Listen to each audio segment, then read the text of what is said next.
తెలంగాణ రాష్ట్రంలో ఆటో కార్మికులు దుర్భరమైన జీవితాన్ని గడుపుతున్నారు. మహిళలకు ఉచిత బస్సు ప్రయాణం ప్రారంభించిన దగ్గర నుంచి ఆటోలకు ప్రయాణికుల ఆదరణ కరువైంది. కిరాయిలు లేక ఇబ్బందులు పడుతుంటే దీనితో ఓలా, ర్యాపిడో, ఊబర్ లాంటి ఆటోలకు గుదిబండలా మారాయి. ఈ నేపథ్యంలో ఈ నెల 9న రాష్ట్ర వ్యాప్తంగా ఆటో యూనియన్లు బంద్కు పిలుపునిచ్చారు. కేంద్ర రాష్ట్ర ప్రభుత్వాలు ఆటో కార్మికుల కోసం సహకార బోర్డును ఏర్పాటు చేసి ఆటో కార్మికులను సంవత్సరానికి 12,000 రూపాయలు ఇచ్చి ఆదుకోవాలని డిమాండ్ చేశారు. దీనిపై మరింత సమాచారం ఖమ్మం నుండి మా ప్రతినిధి దేవేందర్ అందిస్తారు. ఆటో కార్మికులు రాష్ట్ర వ్యాప్త బంద్కి పిలుపునిచ్చారు. కేంద్ర ప్రభుత్వం అమల్లోకి తీసుకొస్తున్న నూతన మోటార్ వాహన చట్టాలని రద్దు చేయాలి. అలాగే ఓలా, ఉబేర్, ర్యాపిడో వంటి మన సిస్టమ్స్ కూడా పూర్తిగా రద్దు చేయాలి. అలాగే కాంగ్రెస్ ప్రభుత్వం ఎన్నికల మేనిఫెస్టోలో ఆటో కార్మికులకు ఇస్తానన్న 12,000 రూపాయల వాగ్దానాన్ని ఇవ్వాలి. అలాగే ఆటో కార్మికులకు రాష్ట్ర వ్యాప్తంగా ఒక సంక్షేమ బోర్డు ఏర్పాటు చేయాలి. ఇలాంటి తదితర అంశాలకు సంబంధించి ఈ నెల 9న తెలంగాణ రాష్ట్ర వ్యాప్తంగా ఆటోల బంద్కి ఆటో యూనియన్ కార్మికులు పిలిపించారు. సో ప్రస్తుతం మన దగ్గర ఖమ్మంలో కొంతమంది ఆటో యూనియన్ కార్మికులు మన దగ్గర ఉన్నారు. వాళ్ళతో ఒకసారిగా మాట్లాడి మరిన్ని విషయాలు తెలుసుకుందాం. సో ప్రస్తుతం ఖమ్మానికి సంబంధించిన ఖమ్మం అధ్యక్షుడు పాలవంచ కృష్ణ కూడా మనకు అందుబాటులో ఉన్నారు. ఒకసారి మాట్లాడారు. సో బ్రదర్ చెప్పండి, ఎందుకని అంటే మహాలక్ష్మి పథకం వచ్చాక మేము మా జీవితాలు కూడా చాలా దుర్భరంగా తయారైన ఇప్పటికే ఆటో కార్మికులు చాలా సందర్భాల్లో ఆందోళన చేశారు. ప్రభుత్వం కూడా కొన్ని వాగ్దానాలు ఇచ్చింది. సో రేపు 9న జరగబోయే బంద్ ఏ విధంగా ఉండబోతుంది? ప్రభుత్వాన్ని మీరు సూటిగా ఏం ప్రశ్నిస్తున్నారు? ఖచ్చితంగా రేపు 9వ తారీఖు జరగబోయే దేశవ్యాప్త సమ్మెలో భాగంగా మోటార్ రంగ కార్మికులు కూడా ఈ సమ్మెలో పాల్గొంటా ఉన్నారు. మా రాష్ట్ర జేఏసీ పిలుపు మేరకు ఆటో రంగం కూడా ఖమ్మం జిల్లా బంద్కు జేఏసీ పిలుపునియడం జరిగింది. ముఖ్యంగా ఆటో కార్మికులు ఉచిత బస్సు సర్వీస్ వల్ల కొంత నష్టపోతూ ఉన్నారు. ప్రభుత్వం 12,000 రూపాయలు ఇస్తామని చెప్పారు. మొన్న కూడా మన రాష్ట్ర రవాణా శాఖ మంత్రి పొన్నం ప్రభాకర్ గారికి ఖమ్మంలో జేఏసీగా కలిసి రిప్రజెంటేషన్ చేయడం జరిగింది. వారు కూడా సానుకూలంగా స్పందించి త్వరలోనే 12,000 రూపాయలు ఆటో కార్మికులకు ఇస్తామని చెప్పారు. అది కూడా వీలైనంత తొందరగా ఇవ్వాలని మేము జేఏసీగా ప్రభుత్వాన్ని కోరుతా ఉన్నాం.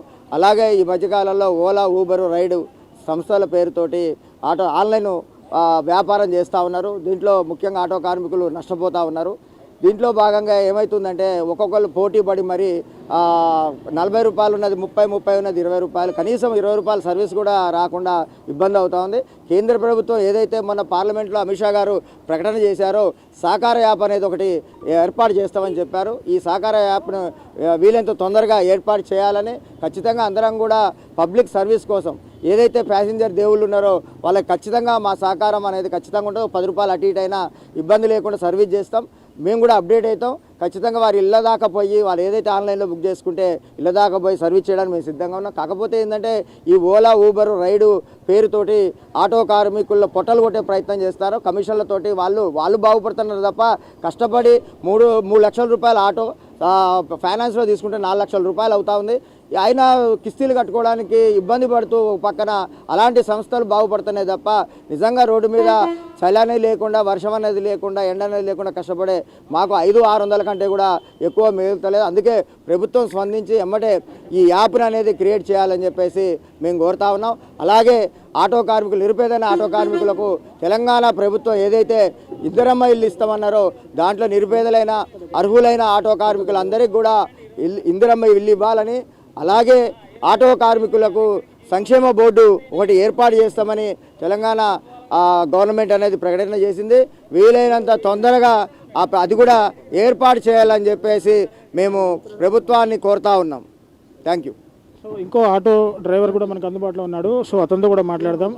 ఆ టీఎంటీకి సంబంధించిన ఆటో కార్మికుడు కూడా మనకు అందుబాటులో ఉన్నాడు. ఒకసారి మాట్లాడదాం. సో బ్రదర్, అసలు ఏంటి అంటే మహాలక్ష్మి రాకముందు ఆటోలు చాలా బాగున్నాయి, ఫైనాన్స్ కట్టుకున్నాము, ఇంటికి పది భార్య పిల్లల్ని చక్కగా సాగుతూ వచ్చామని చెప్పి అన్నారు. సో ఎప్పుడైతే తెలంగాణ ప్రభుత్వం, కాంగ్రెస్ ప్రభుత్వం మహాలక్ష్మి పథకం పెట్టిందో అప్పటి నుంచి కూడా మా ఆటో డ్రైవర్ జీవితాలు చాలా దుర్భరంగా ఉన్నాయని చెప్పేసి అంటున్నారు. అసలు ప్రస్తుతం మహాలక్ష్మి పథకం వల్ల మీకున్న సమస్యలు ఏంటి? ప్రధాన సమస్య సార్, ఈరోజు లక్ష్మీ పథకాలు పెట్టేసి మా నడ్డి విడిచిన సందర్భం. ఎందుకంటే రాష్ట్ర ప్రభుత్వం మాకు 12,000 రూపాయలు మంజూరు చేస్తానని అవి చేయలేదు.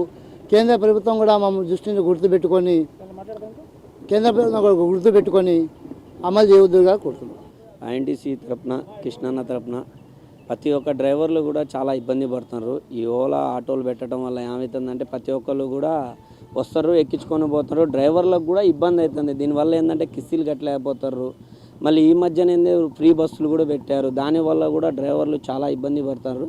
దీనివల్ల ఏంటంటే నష్టపోయేది అందరూ డ్రైవర్లే. ఎందుకంటే వీళ్ళు ఓలాలు, టూ వీలర్లు అవన్నీ పెట్టారు, చాలా ఇబ్బంది పడతారు. దీనివల్ల అడ్డాల మీద కూడా గొడవలు అవుతున్నాయి.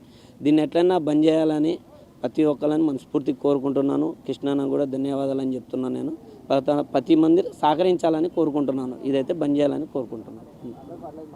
రైట్, చూశారు కదా, పూర్తిగా కేంద్ర ప్రభుత్వం అమల్లోకి తెస్తున్న నూతన మోటార్ వాహన చట్టాన్ని రద్దు చేయాలి. ఖచ్చితంగా ఓలా, ఉబర్, ర్యాపిడో లాంటి వాటిని ఆన్లైన్ ప్యాసింజర్లు తీసుకునే వాటిని కూడా రవాణా శాఖ అధికారులు కట్టడి చేయాలని చెప్పేసి కూడా ఆటో కార్మికులు కోరుతున్న పరిస్థితి కనబడుతూ ఉంది.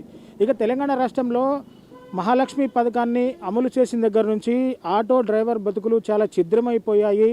రోజువారీ ఖర్చులకు కూడా, రోజు మొత్తం తోలిన రోజువారీ ఖర్చులు కూడా డబ్బులు చారట్లేదంటూ ఆటో డ్రైవర్ అన్నలు కూడా చాలా అవస్థలు పడుతున్న, దుర్భరమైన జీవితం గడుపుతున్నా అని చెప్పేసి వాళ్ళు ఆవేదన చెందుతున్న పరిస్థితి కనపడుతుంది. సో ఏది ఏమైనా కాంగ్రెస్ ప్రభుత్వం ఆటో డ్రైవర్లకి ఇస్తానన్న 12,000 రూపాయలు వెంటనే విడుదల చేసి ఆటో డ్రైవర్లకి అందించాలి. అలాగే సహకార బోర్డు కూడా ఏర్పాటు చేయాలి. రాష్ట్ర వ్యాప్తంగా ఆటో డ్రైవర్లకు సహకార బోర్డు కూడా ఏర్పాటు చేయాలి. దీని ద్వారా ఆటో డ్రైవర్ జీవితాలు కూడా కొంత బాగుంటాయని చెప్పేసి ఆటో డ్రైవర్లు ముక్తకంఠంతో చెప్తున్న పరిస్థితి కనబడుతుంది. సో వీటన్నిటికీ రేపు ఈ నెల 9న రాష్ట్రవ్యాప్త బంద్కు పిలుపునిచ్చాము. ఒకవేళ ఆ బంద్ గినుక సక్సెస్ అయితే ఆ రోజు ఆ ప్రయాణికులు అందరూ కూడా ఎంతో ఇబ్బందులకు గురి కావాల్సి వస్తుందని చెప్పేసి కూడా ఇటు ప్రయాణికులు చెప్తున్న పరిస్థితి ఇక్కడ కనపడతా ఉంది. సో ఇది ఇక్కడ నుంచి తాజా పరిస్థితి. కెమెరా పర్సన్ హరిప్రసాద్తో reporter Devender, mega 9 TV, Khammam నుంచి.